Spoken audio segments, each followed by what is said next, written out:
Now that we know how individual units move, we can now look at how they maneuver together in large formations. So we're going to have a look at the fictional and very lopsided Battle of Gross-Gorschen. So we have a massive French infantry corps here, third, that spans a very large area here, against a few paltry Allied units. We're not going to fight, we just want to look and see how we maneuver.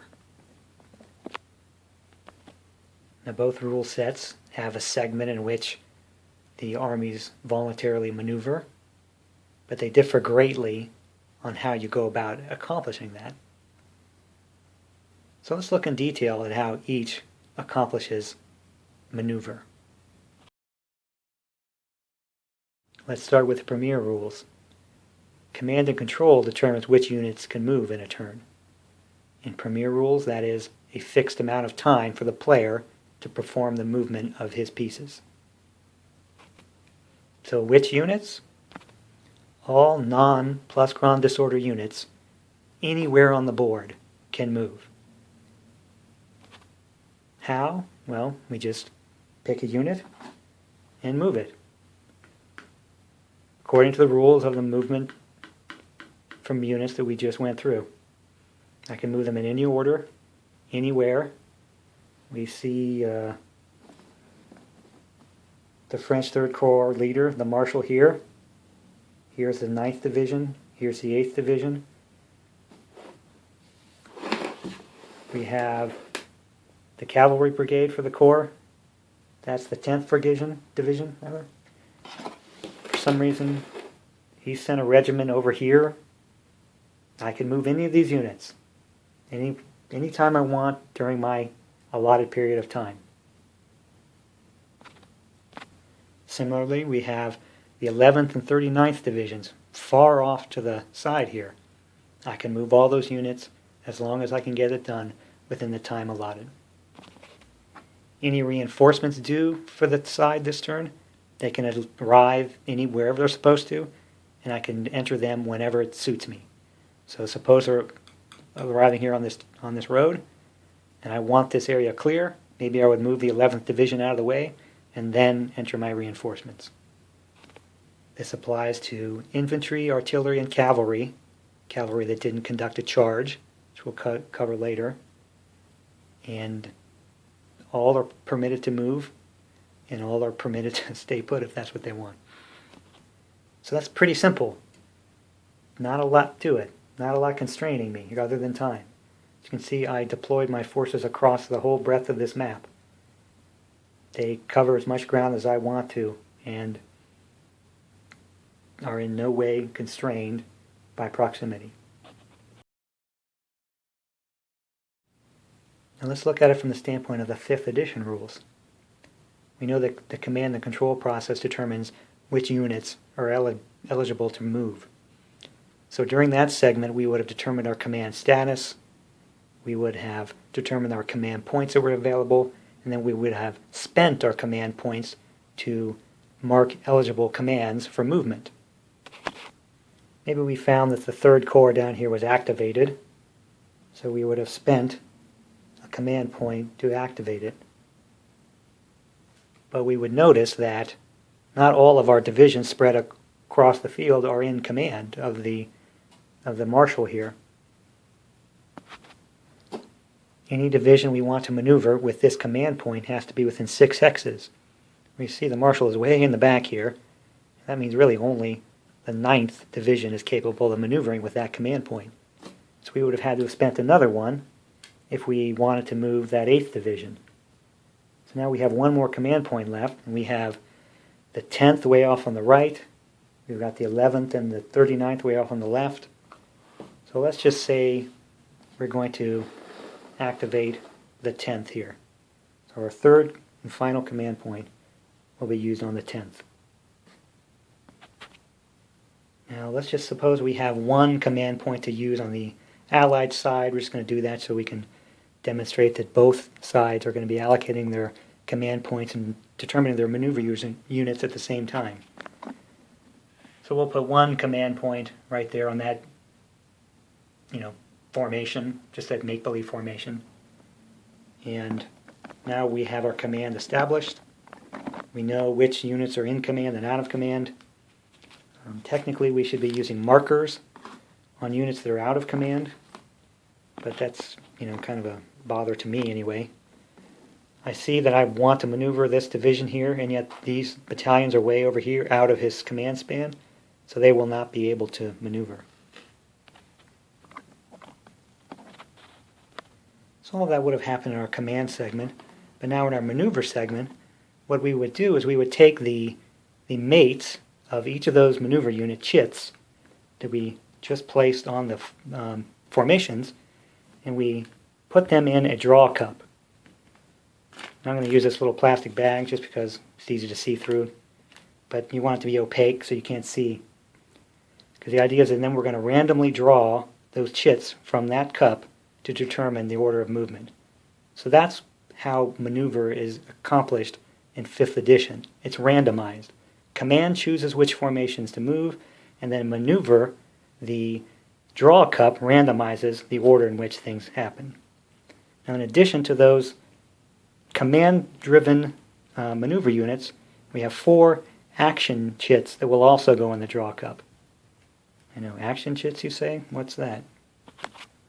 Effectively, action chits give the ability to move to those things that aren't under direct command by a command point. It really sort of fills in the gaps of movement that needs to happen in a turn that isn't directly affected by the command process. So the first chit here is reinforcements. So that means when this chit is drawn out of the cup, both players may enter any reinforcements they have pending at that turn. So that means that chit could come out at a time that is not very convenient for you, but that's your one and only opportunity to move reinforcements.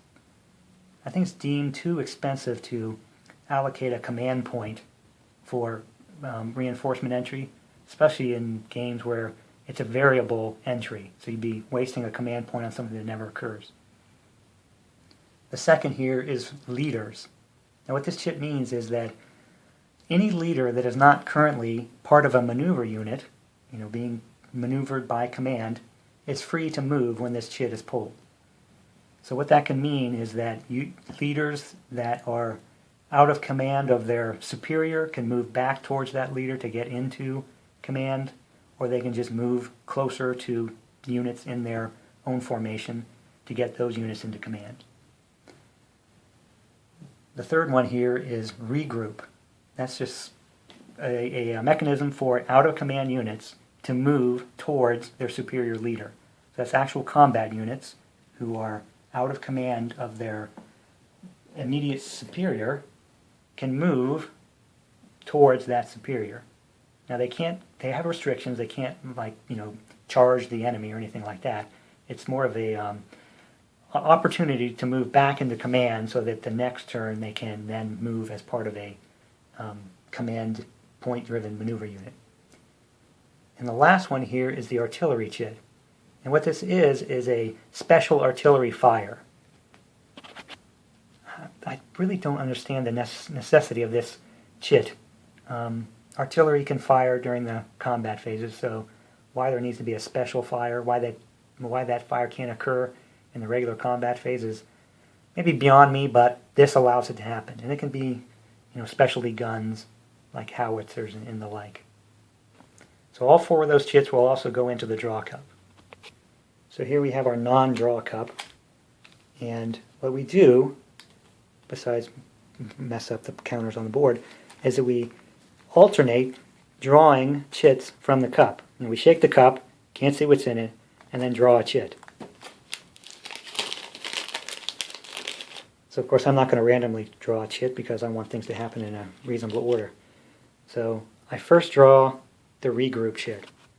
So the first thing that can happen is that both players can move out of command units to try to be in command of their superior officers. So for instance, the French have this regiment deployed over here on the other side of the stream. It's out of command of this division. Maybe they could move them across the stream and try to get in command. Now they're a long way off, they probably wouldn't be successful. But as the player, maybe I know that I'm going to move my division commander this way, so I might move these guys generally towards him, even though they're not going to get there, because that'll get him closer and maybe in command next turn. So that's the regroup chit, and I can use that for all out of command units. In command units can't move during this chit. So we'd be done with the regroup. We throw that chit aside, and we'd reach in the draw cup and pull out the next one. Now I'm going to pull the French chit. I'll zoom in on that. So that's the number 1 maneuver unit chit. Now what that means in the 5th edition is that all French maneuver units can now move. Not just that one corresponding to the first unit, but all 3 of them. So effectively, having more command points and more maneuver units in the cup means you're going to possibly get initiative before your opponent. And initiative gives you the opportunity to move all of your maneuver units that have been commanded and your units in command of those maneuver units. That's a lot of words. So suppose I'm going to move that division right there. Even though I pulled the chit number 1, I'm going to decide to move chit number 3 here. So I know that I have to be within command span of this leader. So basically, just about everybody here is in command span. And we know we have that regiment that's across the stream that is not. So now I could just start to move these units, according to their allowance and their terrain costs. I can now maneuver this formation any way I want on the field, but only that formation. Then, when that one is finished, I can move to the next formation. Suppose I decide that I want to move this second maneuver unit here. See, he's spread out a little more. Not very well deployed. That's a consequence of, poor thinking. And of course deliberate as well. So I can only get to within those units within 3. So he's within 3, but communicating battalions means he's in command, but these are not. Now, if I were a stickler, I would put markers on all those to show which are in command and out of command. But that's, just rules tedium. We don't need to worry about that for this. And we can see over here, all of these units are out of command. So really, all I can move is this little group right here. So I can move them, and maybe they're going to move forward. But that's not very good, is it? Because I would run these all in front of my skirmish line, which seems kind of stupid. You want your skirmish line out in front of you. But because of the way I laid out my forces in my command span, I am not maneuvering very effectively. And of course I have one more maneuver unit, and I can go ahead and move that one now and finish my maneuvering for this turn. So now that I've finished maneuvering all 3 of my maneuver units, now I go back to the draw cup and I pull out the remaining chits, one at a time. Now if I happen to pull another French maneuver unit, well, I just toss that aside. That's meaningless. But each of the action chits will be pulled, and then the movement will be conducted. And if I finally pull the Prussian action maneuver unit, I can then move the Prussians. And that's kind of the way maneuver occurs in the 5th edition. Now, this isn't a sequence of play, so I left out things that occur when a chit is drawn to maneuver for one of the sides. But we'll cover that later. I just wanted to focus on the maneuver aspect of the system. Now, I left out cavalry charges as well, because we're going to do cavalry in more detail later. But effectively, cavalry charges occur at the draw of a maneuver unit, just like any other movement. The difference, the subtle difference, just as a heads up, is that the combat aspect of cavalry charges occurs earlier in the turn segments in the 5th edition than it does in Premiere. And that can be quite an interesting difference in terms of outcomes on the field. I think I want to clarify something that might be a little murky by the fast and loose way I was presenting the maneuvering turn. But command status for units and leaders is established in the command phase, which precedes maneuver, and is in effect for the entire turn.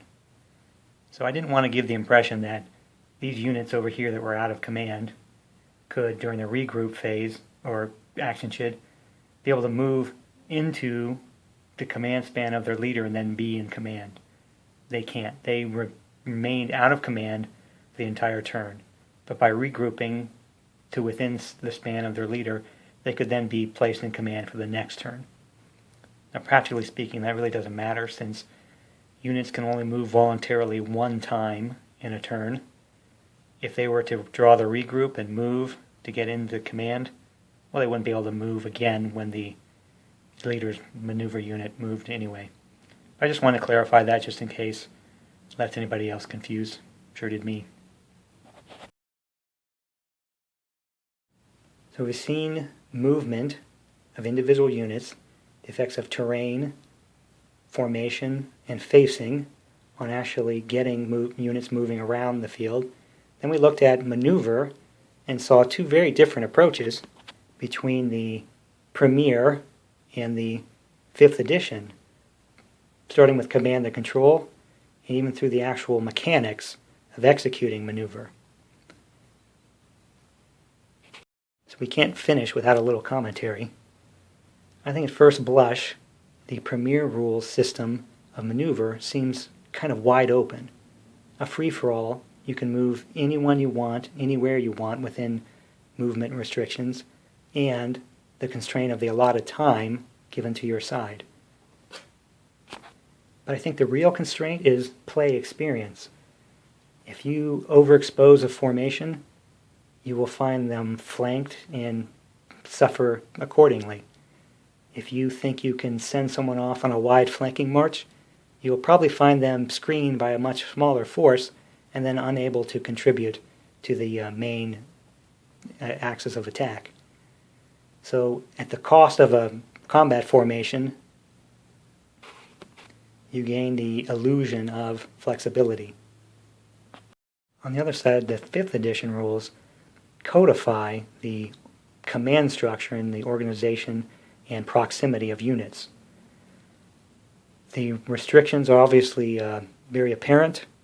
Only a certain number of units can move, and when they do, they certainly better stay in touch with their command structure, or they'll be hung out to dry in the turns to come. So any kind of out of the blue movements can be met very severely in the turns to come. And that doesn't mean that you can't make wide flanking marches. You can, it's just at the cost of a command point or 2 or 3. So if you think that it's worth it to march a formation way to the right, you can do that with the proper expenditure of command. That likely will leave the rest of your army kind of idle. Now the interesting wrinkle that the 5th edition really gives us is the randomization of maneuver through the draw cup. Because we don't know exactly when we can move, we can't always predict what's going to happen, and that's kind of important. If we spend command thinking we're going to drive up the center because we see an opening, and then the opponent draws their chit first, closes that opening, suddenly our plan is shot, and we've more or less wasted our command points for that turn. So that's kind of interesting. Whereas in the Premiere rules, it's more or less always the French first and then their opponents. So that, predictability can make it a little easier on both sides to plan and execute their strategies. Which is better? Clearly, you get to decide as a player. I think both achieve an outcome on the field that is interesting. And that's really what I'm looking for in the games.